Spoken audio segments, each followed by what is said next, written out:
हरे कृष्ण।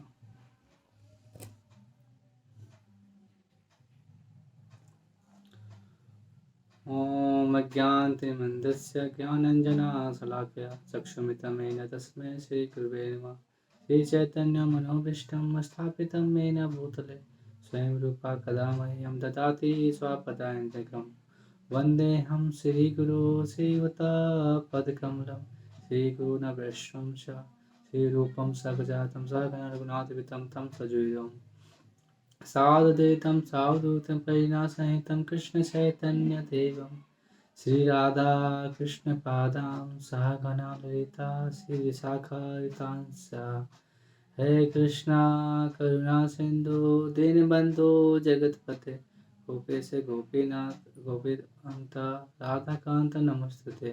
तप्त कांचन गौरांगी राधा वृंदावनेश्वरी विश्वानुसुते देवी प्रणमामि हरिप्रिये। वाञ्छाकल्पतरुभ्यश्च कृपा सिन्धुभ्यश्च पतितानां पावनेभ्यो वैष्णवेभ्यो नमो नमः। अनंत कोटि वैष्णववृंद की जय। जय श्री कृष्ण चैतन्य प्रभु नित्यानंद श्री अद्वैत गदाधर शिवासादि गौर भक्तवृंदा। हरे कृष्णा कृष्ण कृष्ण हरे हरे, हरे राम राम राम हरे हरे। तो हरे कृष्णा। तो आज हम लोग, जैसा कि हम लोग ने टॉपिक है आज का कि दुर्योधन का जो कूटनीति था, भाई था, उसके बारे में चर्चा करेंगे। तो कल हम लोगों ने पढ़ा था कि कैसे संजय को धृतराष्ट्र पूछते हैं, क्या पूछते हैं कि उस धर्म क्षेत्र कुरुक्षेत्र में जो युद्ध हो रहा है तो माँ उनके जो बच्चे हैं पांडव और कौरव, जो कुरुवंश कौरव हैं, वो अपने बच्चों के बारे में जानना चाह रहे थे। तो वो पूछ रहे थे कि क्या हो रहा है, क्योंकि उस जो जहाँ पे युद्ध हो रहा था उसको धर्म क्षेत्र बोला गया है।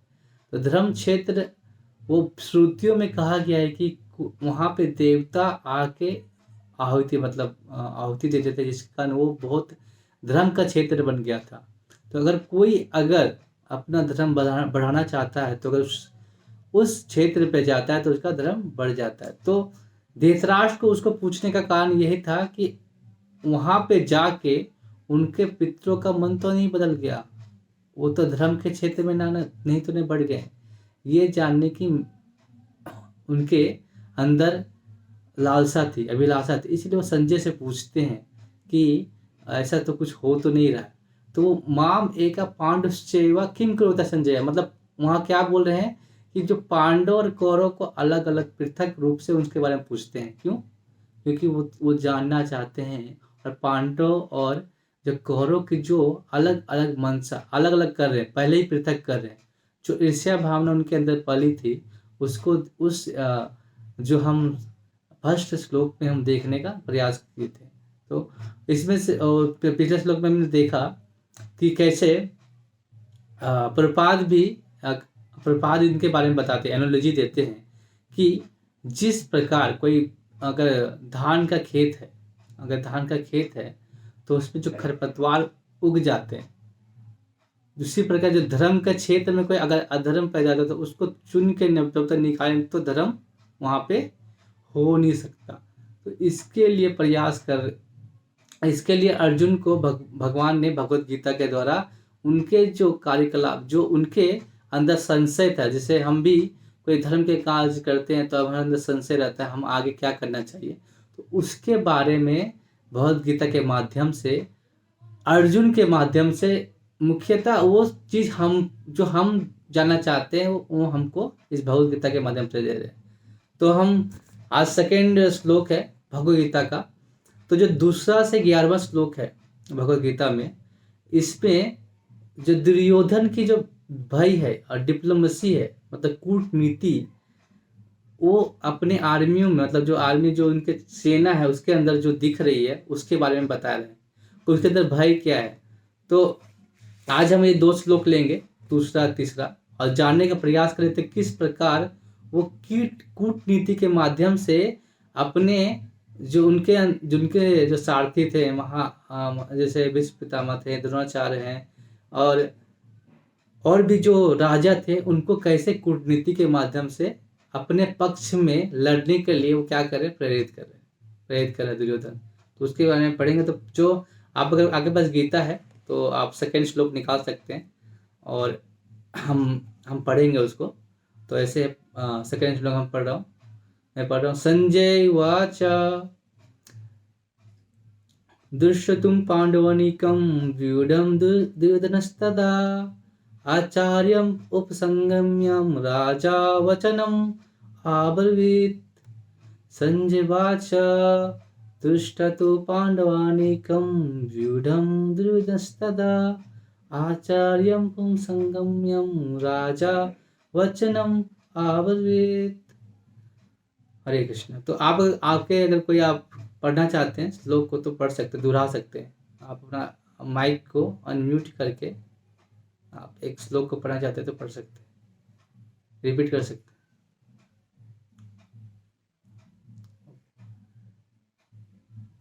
हरे कृष्णा। संजय वाच, तो हम इसको अब शब्दार्थ थोड़ा पढ़ेंगे। संजय वाच, संजय ने कहा, दृष्टा देखकर, तू लेकिन पांडवानिकम पांडवों की सेना को, व्यूढ़म व्यू रचना को, दुर्योधना राजा दुर्योधन ने, तदा उस समय, आचार्यम शिक्षक गुरु के, उपसंगमय पास जाकर, राजा वचनम शब्द, आब्रवीत कहा। तो संजय ने कहा, हम अब जो ट्रांसलेशन पढ़ेंगे, अनुवाद। भक्ति वेदांत श्रील प्रभुपाद की जय। संजय ने कहा, हे राजन, पांडव पुत्रों द्वारा सेना की व्यू रचना देखकर राजा दुर्योधन अपने गुरु के पास गया और उसने ये शब्द कहे। तो इस श्लोक में आप पूरी तरह से डिप्लोमेसी देख रहे हैं। क्या कर रहे हैं? दृष्टा तु पांडव निकम व्यूढ़म दुर्योधनास्तदा, मतलब क्या कर रहे हैं? अभी संजय अब धृतराष्ट्र को बता रहे हैं कि हे राजन, जो पांडव पुत्र द्वारा सेना की व्यू रचना देख कर राजा दुर्योधन जब देखा कि पांडवों ने व्यू रचना की है तो क्या करते हैं? दुर्योधन जाते हैं अपने गुरु के पास और उसने ये शब्द कहे और क्या बोला उसको आगे पढ़ेंगे। तो हम तात्पर्य पढ़ते हैं, तात्पर्य को पढ़ेंगे। तात्पर्य है, धृतराष्ट्र जन्म से अंधा था, दुर्भाग्यवश से वह आध्यात्मिक दृष्टि से वंचित था। वह ये भी नहीं जानता था कि उसके समान उसके पुत्र भी धर्म के मामले में अंधे हैं। उसे विश्वास था कि पांडवों के साथ कभी भी समझौता नहीं कर पाएंगे क्योंकि पांचों पांडव जन्म से ही पवित्र थे।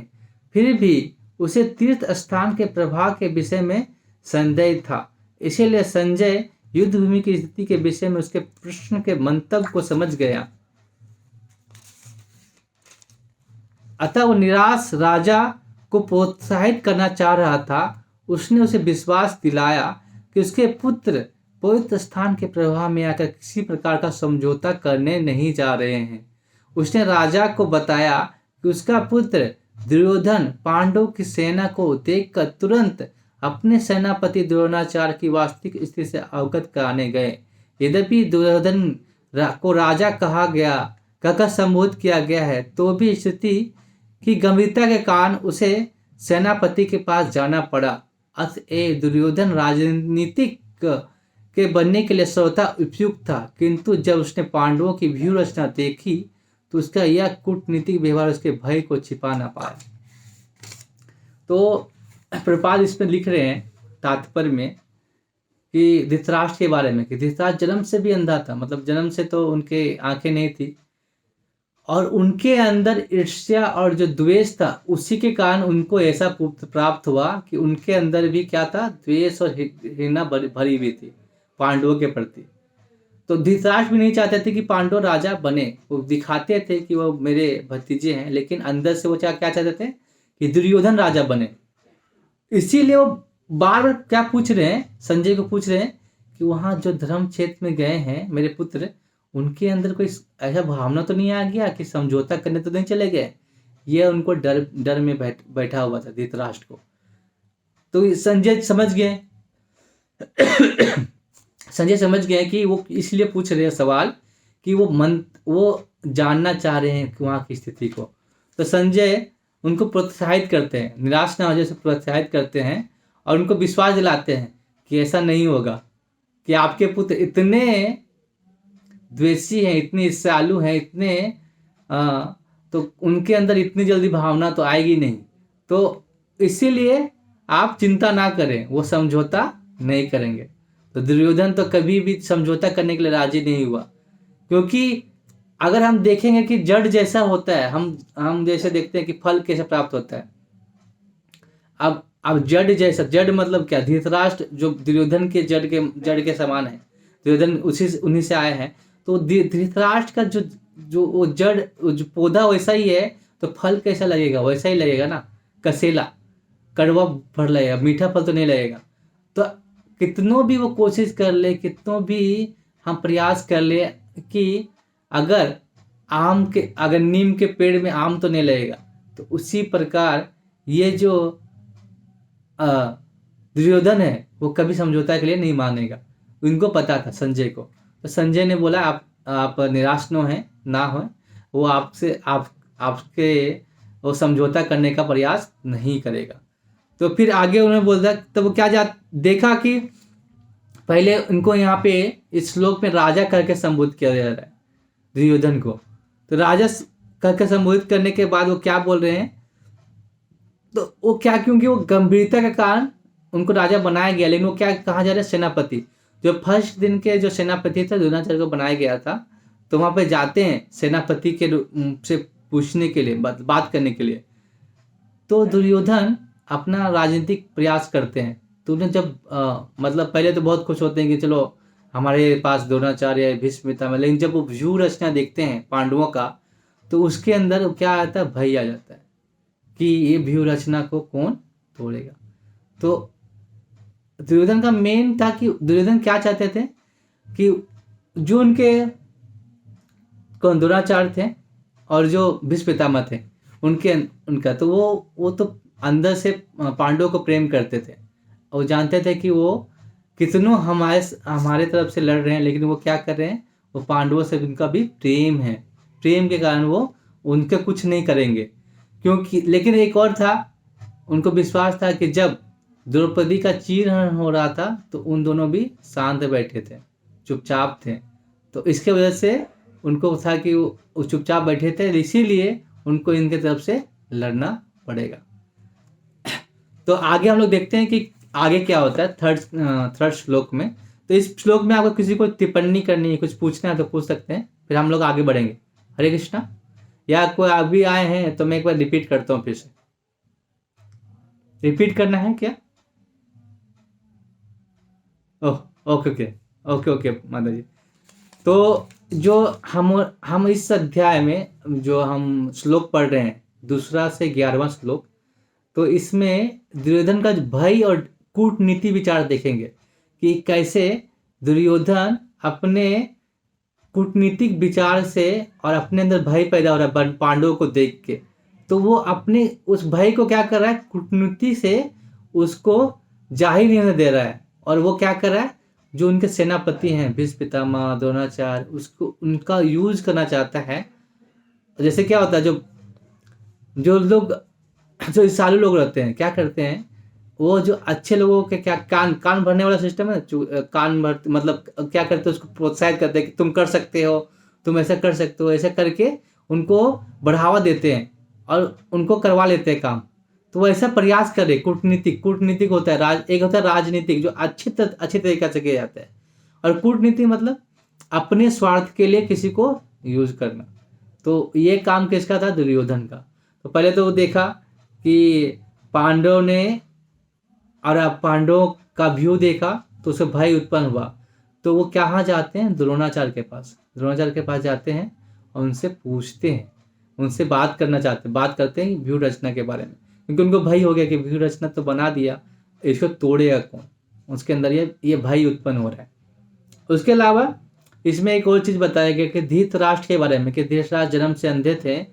तो जब संजय से पूछते हैं उस क्षेत्र के धर्म क्षेत्र के बारे में कि मेरे बेटे का वहाँ पे जाके कोई परिवर्तन तो नहीं हो गया, जिज्ञासा धर्म के प्रति जिज्ञासा तो नहीं बढ़ गया, जिज्ञासा तो नहीं आ गया, ऐसा वैसा कुछ बदलाव तो नहीं आ गया।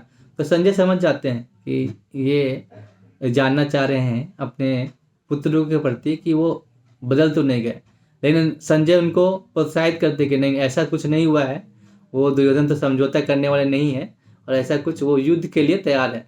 धृतराष्ट्र अंदर से चाहते थे कि युद्ध हो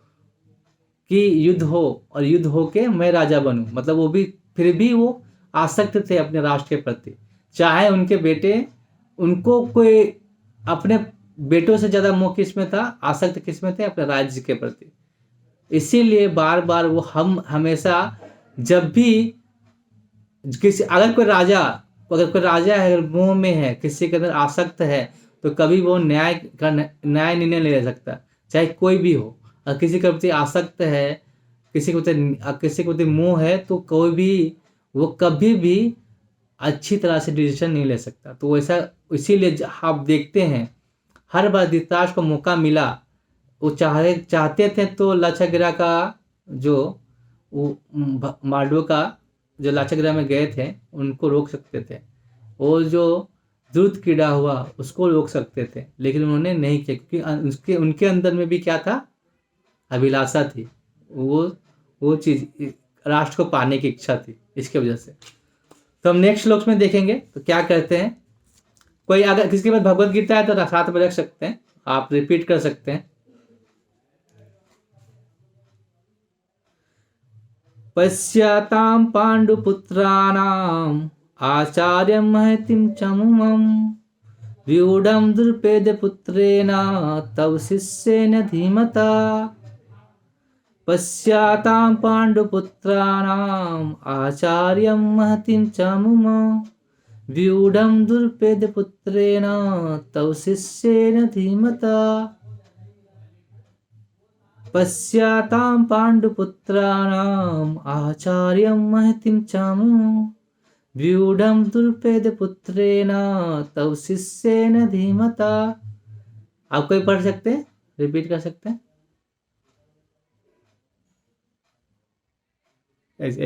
पढ़ो।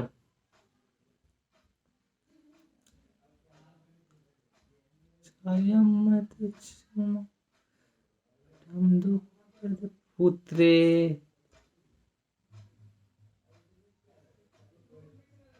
और कोई पढ़ना चाहते हैं?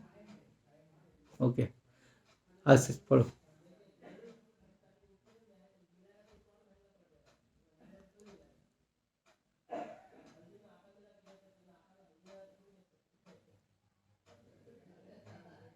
व्यूढं द्रुपदपुत्रेण तव शिष्येन धीमता। ओके, अब हम शब्दार्थ पढ़ते हैं, ठीक है।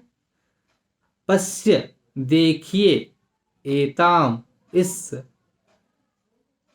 पांडुपुत्राणाम पांडवों के पुत्रों की, आचार्य है आचार्य, गुरु, महतिम विशाल, चामुम सेना को, व्यूढ़ाम व्यवस्थित, द्रुपद पुत्रेण द्रुपद के पुत्र द्वारा, तब तुम्हारे, शिष्येन शिष्य द्वारा, धीमता अत्यंत बुद्धिमान।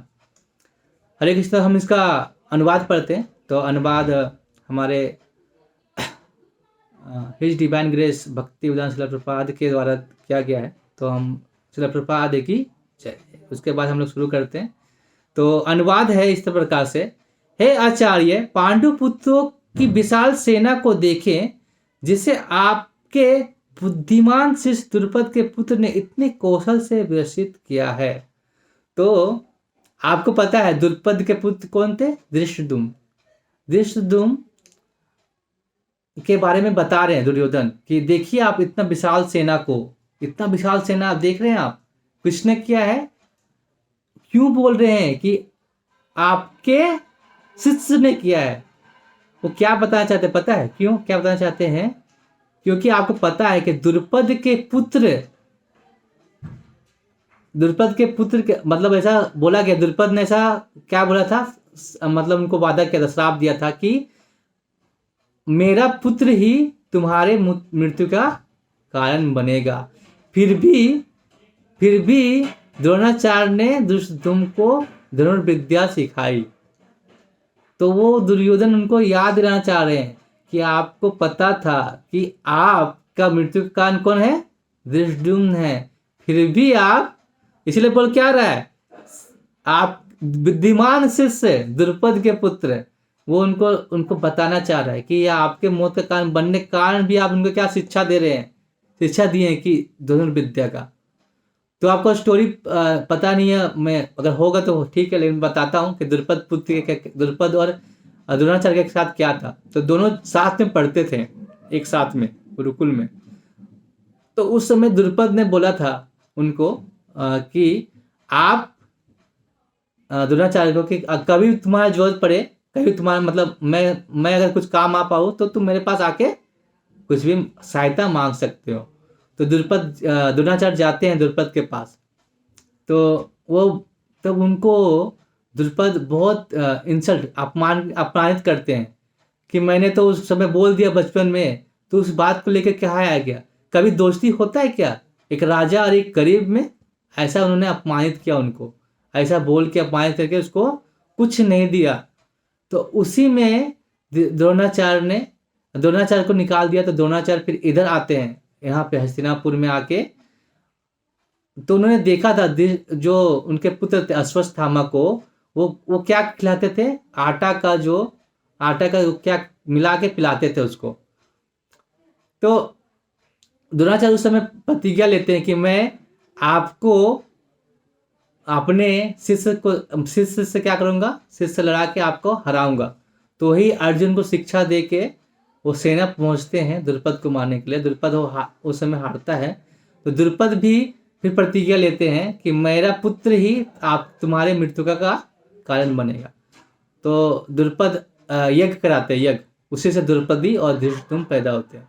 तो द्रौपदी ही महाभारत का कारण बनी, महाभारत होने का, और धृष्टद्युम्न द्रोणाचार्य की मृत्यु का कारण बनते हैं। तो फिर भी पता होता है द्रोणाचार्य को कि उनका पुत्र ही मेरे मृत्यु का कारण बनेगा, फिर भी उनको शिक्षा देते हैं। तो इसीलिए दुर्योधन उनको याद दिलाता है कि आपको क्या बोल रहा है, बुद्धिमान शिष्य द्रुपद पुत्र, मतलब इतना बोलने का जरूरत क्या था, बुद्धिमान शिष्य द्रुपद पुत्र। लेकिन वो क्या चाहता है, ये डिप्लोमेसी है। आप देख सकते हैं कितना कूटनीतिक विचार खेल रहे हैं दुर्योधन। ऐसा ऐसा करके क्या करना चाह रहा है कि वो चाह रहे हैं कि उसको मारने के, मतलब सेना क्या होता है, जो क्षत्रिय लोग को पहले क्या करना पड़ता है, मतलब उसको प्रोत्साहित कर रहे हैं कि आप मारें उस सेना को, वीर रचना को तोड़ें, क्योंकि आपने ही सिखाया उसको। तो हम तात्पर्य पढ़ते हैं, प्रपात क्या लिखते हैं, तो तात्पर्य हम पढ़ेंगे। हरे कृष्णा।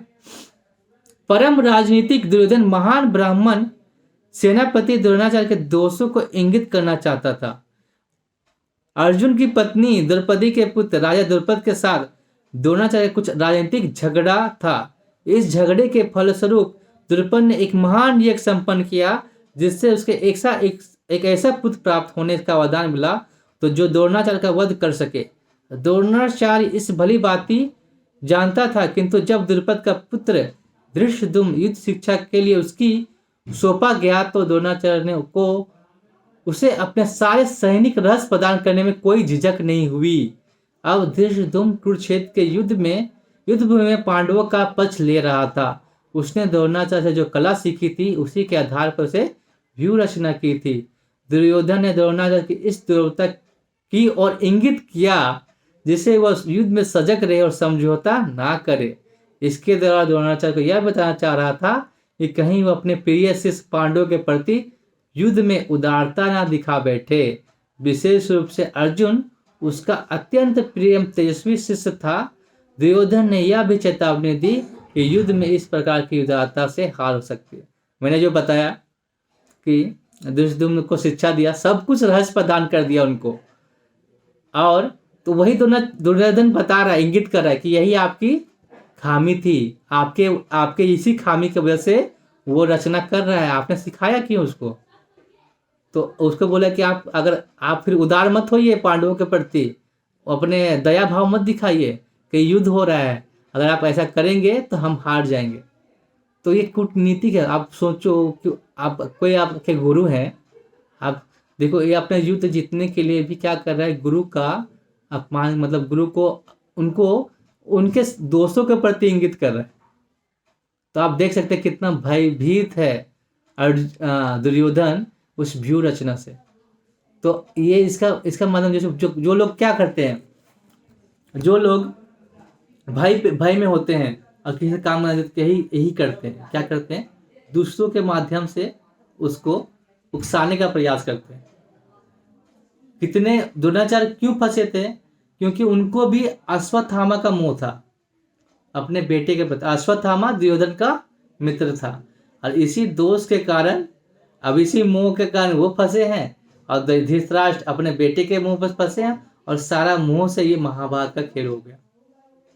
नहीं तो द्रोणाचार्य को भी धर्म के बारे में पता था, भीष्म पितामह को भी पता था, युद्ध में जो भी हुआ सब कुछ पता था, लेकिन कोई किसी का साथ देने, धर्म के जगह पे अधर्म का साथ दिया।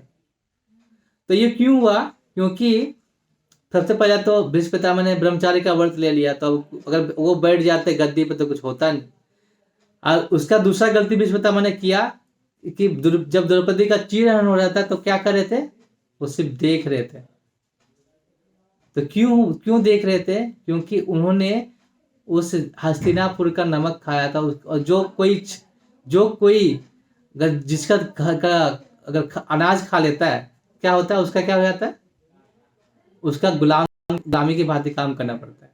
तो वही भीष्म पितामह बोलते हैं, जब वो सैया में गिरते हैं ना, जब 18वें दिन, मतलब जब वो 11वें दिन गिरते हैं ना, जब बानों के सैया में, तो बोलते हैं कि अब मेरे अंदर जितने भी और जितना मैंने खाया है उस अनाज, और तो सारा अर्जुन के तीरों से सारा वो मेरे खून के माध्यम से निकल चुका है। तो वही चीज़ वो बता रहे। तो अब मैं शुद्ध हो चुका, पवित्र हो चुका हूँ। तो हमें देख सकते हैं कि ये कूटनीतिक विचार हम आसपास के लोगों में भी देख सकते हैं कि लोग बहुत सारे दुर्योधन के आपको दिखेंगे, दुर्योधन जैसे वो क्या करते हैं, आपको लड़ाने का प्रयास करते हैं। तो उससे बच के रहना है। तो इस माध्यम से हम सीख सकते हैं कि कैसे हमें इन सब लोगों से बचना है। हरे कृष्णा। तो आज हमने देखा दो चीज कि मेनली जो हम देख सकते हैं मुख्यतः रूप से दुर्योधन का गलती नहीं था। दुर्योधन को लड़ पा रहा था क्योंकि उनके पीछे अच्छे अच्छे महारथी खड़े थे। अगर कर्ण खड़ा नहीं होता, भीष्म पितामह खड़ा नहीं होता, तो वो युद्ध नहीं कर पाता। तो लोग इस जगत में लोग क्यों दुखी है पता है? क्योंकि लोगों को धर्म पता है फिर भी धर्म का साथ नहीं दे रहे। इसके वजह से बहुत सारे लोग क्या बोलते हैं कि मैं धर्म का साथ क्यों, मतलब बोलते हैं कि मुझे क्या पड़ी है, मैं धर्म का साथ क्यों दूं। तो इसी के कारण जो अधर्म जानते भी अधर्म करते हैं, इसी कारण हमें अधर्म आगे बढ़ रहा है। हरे कृष्णा। तो इस श्लोक में ये दोनों में कोई किसी को कुछ पूछना है तो पूछ सकते हैं। हरे कृष्णा। कोई सवाल है माता जी?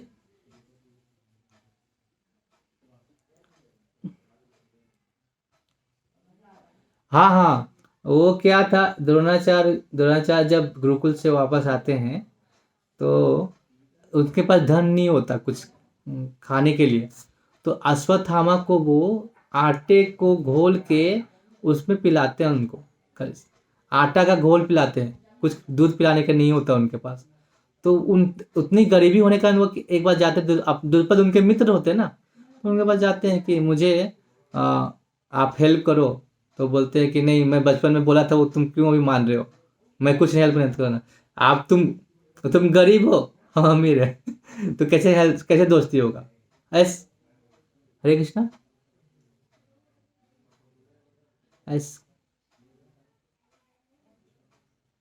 हाँ, ये 2 से 11वां जो श्लोक है, ये हमारा हमारा यही बताता है, दुर्योधन का भय दिखाएगा डिप्लोमेसी में। देखो, अभी द्रोणाचार्य के पास जा रहा है, अगला बार भीष्म पितामह के पास जाएगा।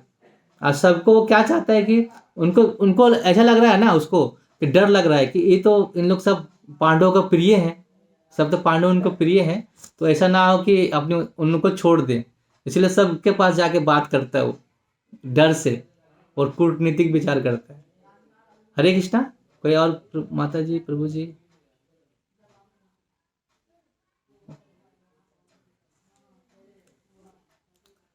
हरे कृष्णा। और कोई बोल सकते हैं? कोई कुछ पूछना है क्या? हाँ। हम्म।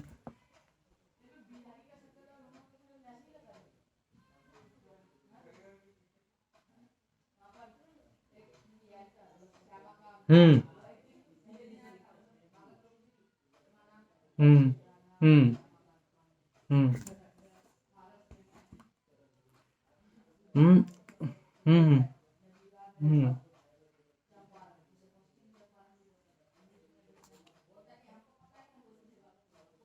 हम्म।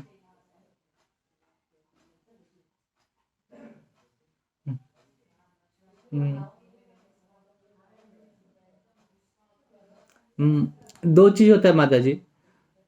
बहुत सारे जैसे कि होता है ना, एक होता है स्वधर्म, एक होता है आत्मा का धर्म, एक होता है समाज का धर्म। अलग अलग अलग अलग अलग धर्म है हमारे।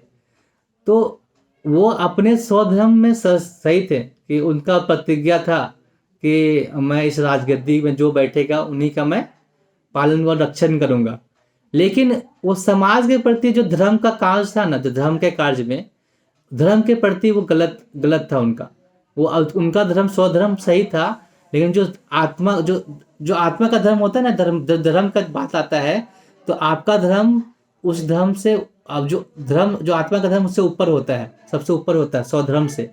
तो जैसे हम अपने अपने जो अपने स्वार्थ के लिए कर रहे हैं, अपने धर्म के लिए, वो सही है, आपके लिए सही है। लेकिन उससे आप किसी का धर्म का नाश हो रहा है, तो वो अधर्म है ना। जैसे वो तो साथ दे रहे थे, रक्षण कर रहे थे, लेकिन किसका रक्षण कर रहे थे? अधर्मी का। तो क्या हो रहा है? अब जब उनके सामने कोई स्त्री का चीरहरण हो रहा है, तो क्या करना चाहिए? कि आपके अंदर कोई, अगर कोई आपके घर के बाहर कोई स्त्री का कोई ऐसा कर रहा है, तो क्या करना चाहिए उनको? उनको तो अपना धर्म से ऊंचा क्या है? समाज का धर्म और स्त्री धर्म, तो उनको रक्षा करनी चाहिए थी कि नहीं? तो वो उनको अपना धर्म प्रतिज्ञा सही था, उन्हें प्रतिज्ञा ले लिया, लेकिन वो अपना धर्म निभा रहे थे, लेकिन वो समाज का धर्म नहीं निभा रहे थे। इस कारण वो गलत थे। उनको भी पता था कि ये धर्म गलत है, फिर भी वो नहीं कर पा रहे थे, क्योंकि वो उन प्रतिज्ञा में बंधे हुए थे। अगर कर्ण को भी मौका मिला था। कृष्ण ने बोला कि तुम कुंती के पुत्र हो, तुम भी सब कुछ छोड़ के जाओ, तुमको राज्य देंगे, तुम बड़ा भाई हो, और तुमको देने के लिए तैयार हो जाएंगे। लेकिन फिर भी कर्ण नहीं माना। क्यों? क्योंकि वो अपने मैत्रेय धर्म का पालन करने में विवश था।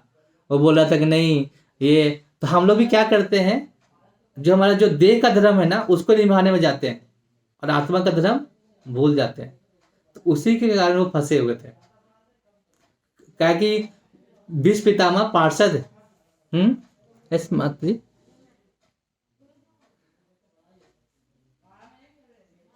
हम्म।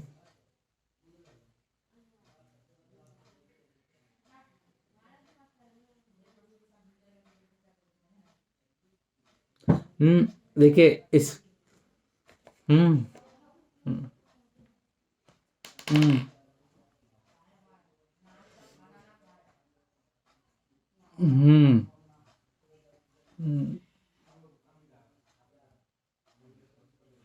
हम्म। हम्म। वही वही वही। हम्म।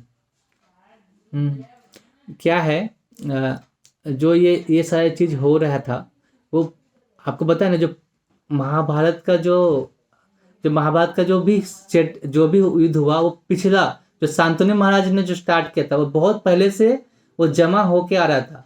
और भीष्म पितामह ने जो प्रतिज्ञा लिया, उससे क्या हुआ कि राज्य में कोई जो जो मतलब जो योग्य था, यो नहीं बैठ पाए।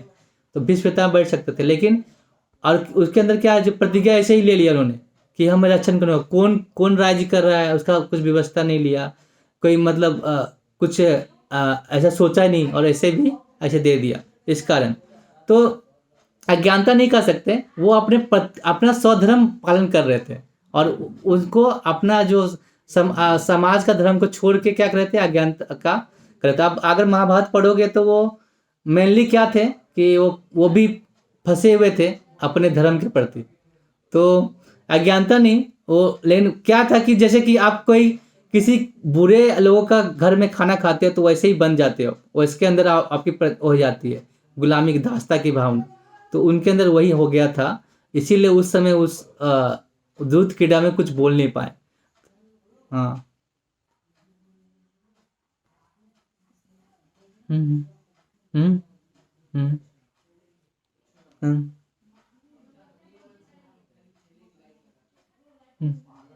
हम्म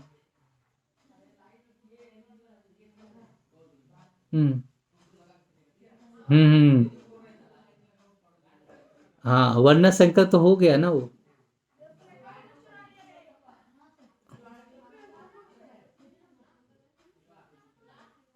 हम्म हम्म। हाँ हाँ, उसका आंसर देते हैं, भगवान देंगे आपको। वो दूसरे अध्याय में, उसी अध्याय दूसरे वो जो पूछता है ना, जब वो मुंह में पड़ता है तो उनका आंसर देंगे आप, उनका हम पढ़ेंगे उनके बारे में। वर्ण शंकर वो बोल रहे थे, भगवान उत्तर देते हैं उनको कि अगर तुम नहीं भी लड़ोगे तो ऐसे भी वर्ण संकर होने वाला है, और वैसे भी वर्ण संकर होने वाला है अगर तुम नहीं भी लड़ोगे। क्योंकि अगर अगर दुर्योधन राजा बनता है तो उनके राज में क्या अधर्म फैलेगा, और लोग भी वर्णशंकर में फिर से पढ़ेंगे ही। तुम राजा, तुम करो या ना करो, वर्णशंकर में पढ़ने वाला है। तो उनका आंसर करते हैं, हम आगे पढ़ेंगे उसका। हम्म। तो क्या होता है शांतनु महाराज, शांतनु महाराज से जो, हाँ वर्णशंकर तो है ना, वो भी कारण है, ऐसा नहीं बोल सकते। लेकिन वो मत्स्य कन्या थी सत्यवती जी, और ये थे क्षत्रिय। तो ये वर्ण संकर है। आपका भी आंसर सही है कि आप वर्ण संकर के माध्यम से हो रहे हैं। हाँ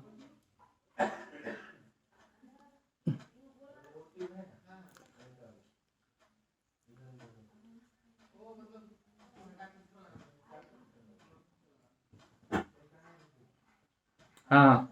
विदुर हुए दासी पुत्र।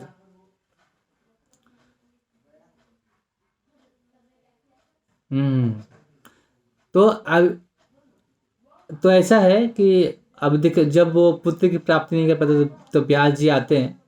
तो हम जान, जो अगर उच्च उच्च वर्ण में होते हैं ना, तो नीचे वर्ण में जब विवाह करते हैं तो वंश ऐसा, मतलब पुत्र पैदा होता है। लेकिन जब जब क्षत्रिय, जब ब्राह्मण से होता है उत्पन्न, तो उच्च कुल का पुत्र पैदा होता है। तो इस तरह से वंश संकर के माध्यम से उत्पन्न होते हैं बच्चे।